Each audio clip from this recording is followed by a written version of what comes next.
I'm back. I couldn't let you see the way I do it. I had to use both hands. I said the way I do it is not recommended. So hopefully you don't get too much. Okay. Got this out of here. Here's one of your shift forks. Well, here's your shift shaft and your shift fork. And there's that little roll pin right here. The infamous roll pin that can be a bastard to get out. See her right there. If you get that out, that makes life a hell of a lot easier for you. That's the way. It's the recommended way. That's the way that it should be done. Like I said, I don't do it that way. I get in there and I pry. There's enough tolerances in there to do some prying and stuff in there, but not recommended because you can bend forks. You can bend the selector right here that turns. So it's not recommended. Alright. We'll set this back here. Alright. Now, here is your low range selector. This slides in and out of here. Like so. This slides out. When this is engaged, this is what engages your low range. Right here is your planetaries. See your planetaries? These rods on the fork and this switch. This comes out. This goes rides down in there. When that's in there, you're in 4 low. Alright. Now, here's your planetary gears right here. See that planetary gears?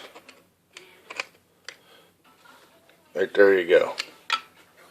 Now, on the back side here, I'm going to flip this around.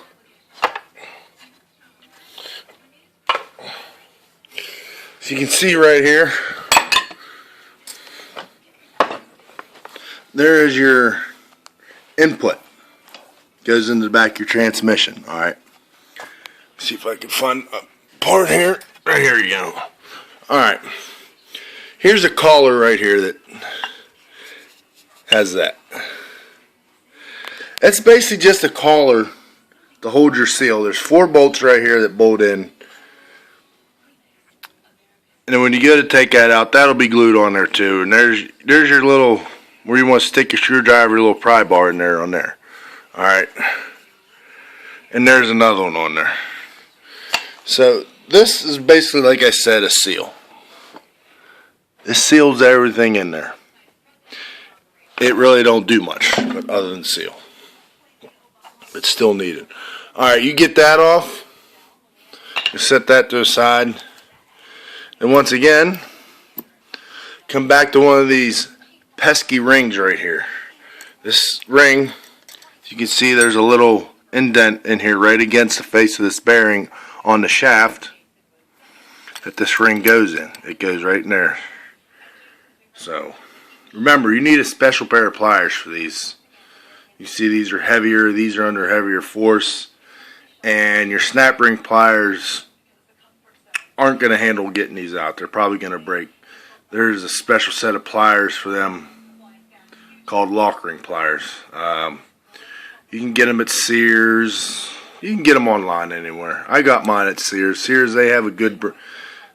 They got a good pair of pliers for $15 or $16.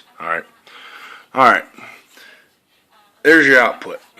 Alright, we'll flip this back over. Well, first let's do this. We'll shove this out. There we go. Got her out. Flip this back over. That just pushes right out. Set this back up over here like this. Alright. Here's your planetary gears. There you go.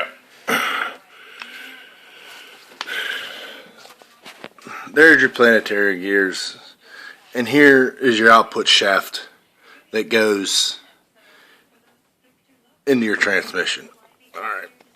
As you can see, these are pretty hefty pieces. You can see extra holes here where another set of planetaries would go. There's 3 of them, but there's only 3 There's only 3 planetary gears in this set on a 242. Alright. I'm thinking, I don't know, I never tried it, but I'm thinking the planetary gears out of a 231 are almost identical to 242. I'm not sure. Maybe they're not. I don't know. I've never had a 231 and a 242 beside each other ripped apart, so I don't know. But then again, I'm thinking this might not be the only difference between a 242J and a 242 HD heavy duty. I never had a part in 242 HD, so I don't know if they have 6 planetaries. They might not. Someone that knows better might chime in, say they do or say they don't. And we all know, of course, they have a little bit of a wider chain on them. See, this chain isn't very thick. Alright. And there's what your empty case looks like. Oh, I wanted to show you how to get your how to get your output shaft out of here, or your input shaft out. Alright. Here we go. This part will come out. So I know a lot of people like to switch transfer cases. What is it? The 249 to the 242, and this is what's got to be changed. I think that's what it is. Once again, someone will chime in here. But okay. I'm going to show you how to do this. Now this, you don't need nothing for it. I'm sure they make a tool for it, and I'm sure they'll all tell you that you should use it. But these rings in this, you can see right here, they spring outwards. They go against the outside, against this ring right here. These are very easy to take out. Alright, I don't know if I could do it with one hand, but I'll try and show you. Get yourself 2 screwdrivers, a thinner one and a thicker one, about like that. That's what I always use. Alright, you can see a little part right here. Oh, when you have it out, you can see a little indent. I get in there, I try to get in there like this. I'm sorry, I might not be able to do this, but okay. You'll see 2 indents, one right here, right there, and right here on this side. These also serve another purpose, and I'll show you. Alright, what I do is I get my little screwdriver in here like this, and I'll try to get it, try to break this free. Just be gentle with it, she'll come. Alright, there we go. I got her out of there. See? And after that, she's out of that one area, she'll slide out relatively easy. Just like that. Okay, there, she's out. Then here's that ring. And then if you ever have to change your input gear, this is it right here. That comes right out. That goes right down in there. Alright, right there. And now here you'll have, I don't know if they're spacers or they should be different or what they are, but here's a spacer. It might be what that clip rides on, or they might serve a purpose, I don't know. But what I always do is whatever comes out of that transfer case, I just put it back in. So you can see this set of planetary gears has 1 shim. What I've always seen, they've always had 1 shim in them. There might be more out there with more than 1. There might be 2. I don't think there's going to be much. And then there's the main plate, the cap, is what I always call it, that holds that in there. You have them out right there. There's your input gear. That's, from what I understand, what you have to change from the 249 to put it in your 242. I'm not sure, but I'm pretty sure that's what you gotta do. Alright. So, Alright, that slides right back in there like this. Alright, boom. We'll come back to these shims here. See these shims? See this detent in this one? They're on that, see? And right here. That's got to go back in there like that. It's got to line up. The same with this big steel piece. That's got to go in there like that. Alright. And then this clip goes back on. Just like that, so. Now, I'm going to have to put the camera down here real fast to do this because I can't do it with one hand. So, I'll be right back.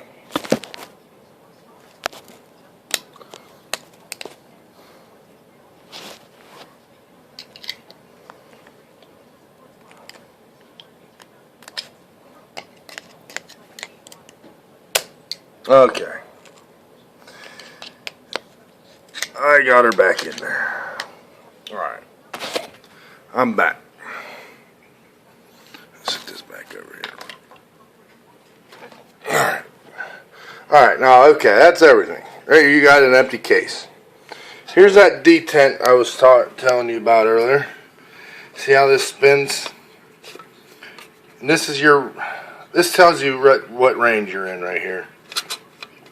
You can see that little nipple that pops in and out and moves. Depending on what position that in, it tells you if you're in 4 high, 4 low, full time, or part time. Alright. There's everything. Now, I'm going to try to put this back together for you here with one hand. I don't know how it'll happen. I'll give her my damnedest.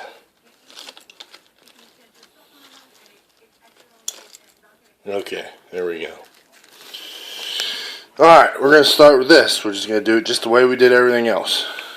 Our planetary assembly goes in here. Slides right in. Once you get that in, you would turn that around and you would put that clip back in there to hold her in place. But I don't have the correct tool here to do that, so I'm not going to do that, but I'll twist this around and show you. Once you have that back in, oh, this damn towel. You pull this in here. You can see, put the clip on right in here. Then you're good to go on that. I'll flip this back over here. Alright, here's the view we have as of right now. Okay, here's your shift fork. We're going to get this put back together. And here's your mode selector. This fork here handles your 4 high and your 4 full time and your 2-wheel drive. Alright, now this goes back onto this shaft. So when we do this, it's going to go like this. We got to set this up here. Once again, I'm going to do this with one hand. Going to slide this. See that hole? That's got to go back.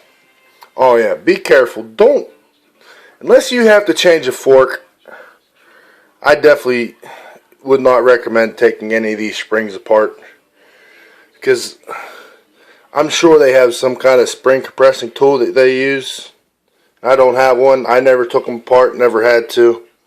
So you shouldn't have to either. Unless you got a bent one or something that's really bad. Alright, we're going to slide this back on here. Like so.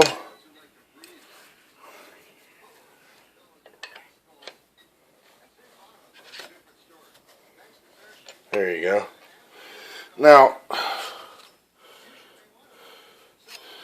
when these go back together, you see right here, there's a little plastic insert in here that tightens up the tolerance so it's not all sloppy. And sometimes they slide out like that. But just put your thumb on there and push it back down through. Like so. Let me get this in here, man. Alright, there you go. they're back in there together. Now, here comes, this part can be difficult, and I'm going to try to do this once again with one hand. I don't know how it'll work, but I'll try. Alright, you're going to have to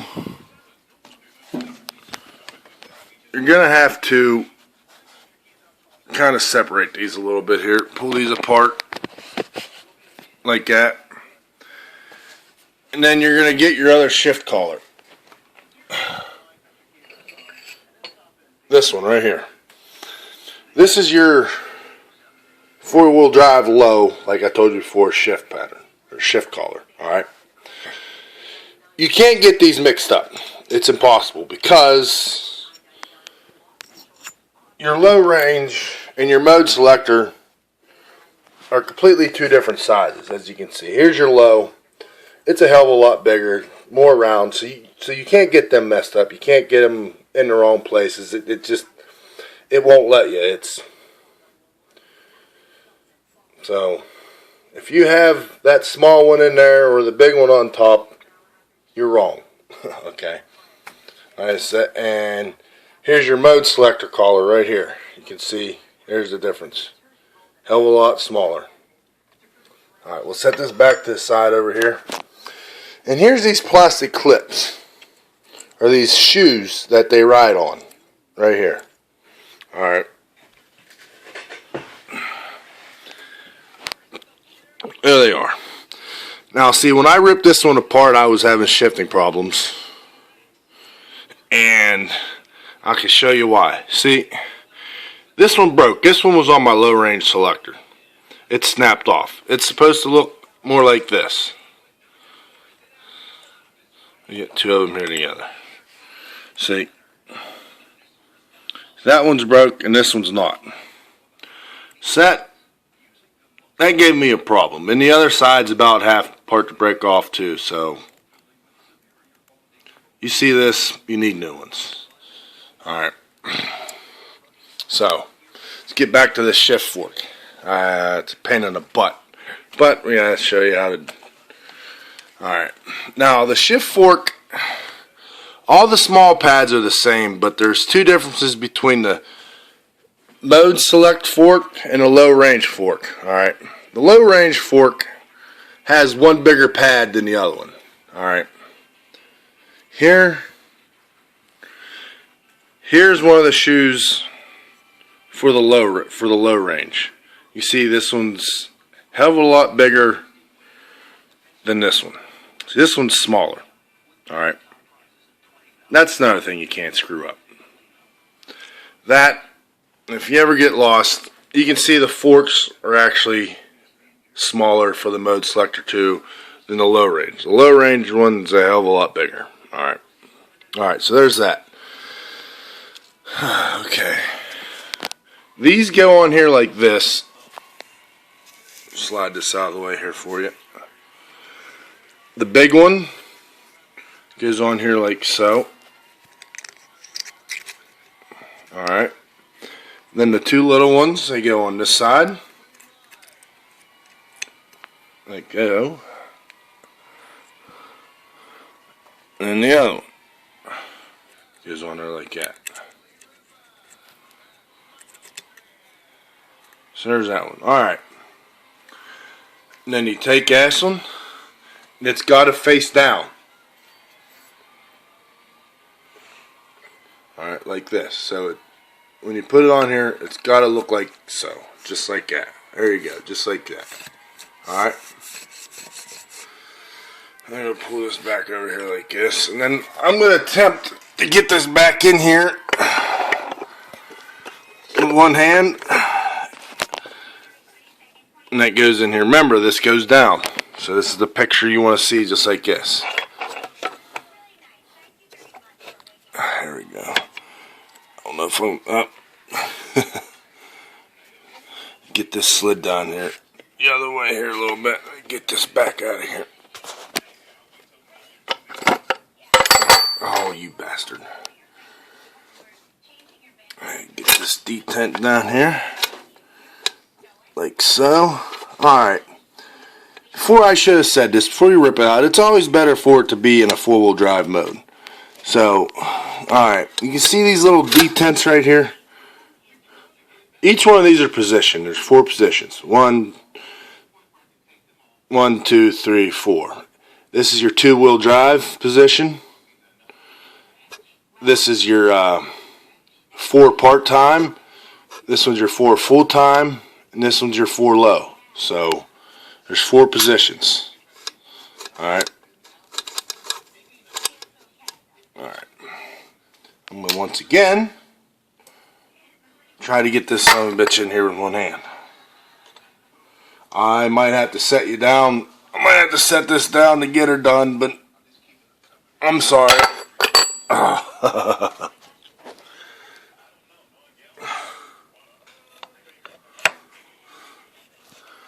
Alright. You can see that down there. See that little spot right here? Right there where the end of that's it. That's where part of the shift fork slides into. So it's all self-explanatory. You got to be incredibly mechanically inclined to do this. So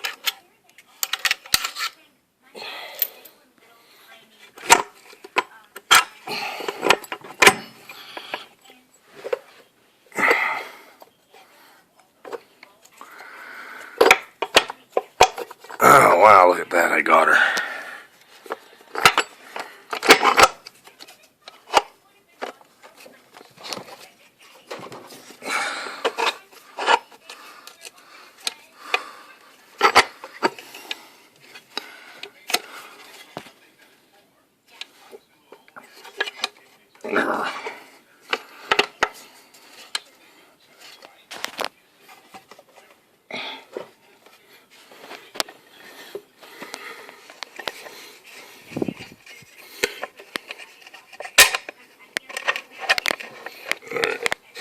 Slid back there.